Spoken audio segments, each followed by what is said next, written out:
My fellow Americans, I want to speak to you tonight about the need for us to lower the temperature in our politics. And to remember, while we may disagree, we are not enemies. We're neighbors, we're friends, co-workers, citizens, and most importantly, we're our fellow Americans. We must stand together. Yesterday's shooting at Donald Trump's rally in Pennsylvania calls on all of us to take a step back, take stock of where we are, how we go forward from here. Thankfully, former Trump is not seriously injured. I spoke with him last night. I'm grateful. He's doing well, and Jill and I keep him and his family in our prayers. We also extend our deepest condolences to the family of the victims who was killed. Corey was a husband, a father, a volunteer firefighter, a hero, sheltering his family from those bullets. We should all hold his family and all those injured in our prayers. We do not know the motive of the shooter yet. We don't know his opinions or affiliations. We don't know whether he had help or support or if he communicated with anyone else. Law enforcement professionals, as I speak, are investigating those questions. Tonight, I want to speak to what we do know. A former president was shot, an American citizen killed, while simply exercising his freedom to support the candidate of his choosing. We cannot, we must not go down this road in America. We've traveled it before throughout our history.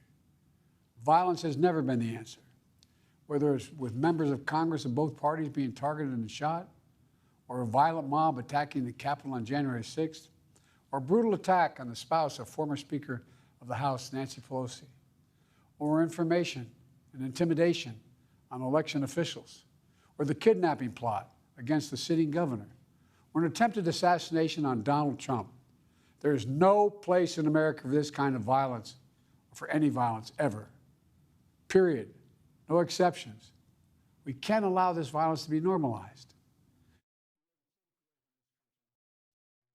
You know, the political record in this country has gotten very heated. It's time to cool it down. We all have a responsibility to do that. Yes, we have deeply felt strong disagreements. The stakes in this election are enormously high. Disagreement is inevitable in American democracy. It's part of human nature. But politics must never be a literal battlefield, or God forbid, a killing field. I believe politics ought to be an arena for peaceful debate, to pursue justice, to make decisions guided by the Declaration of Independence and our Constitution. We stand for an America, not of extremism and fury, but of decency and grace. All of us now face a time of testing as the election approaches. And the higher the stakes, the more fervent the passions become. This places an added burden on each of us to ensure that no matter how strong our convictions, we must never descend into violence.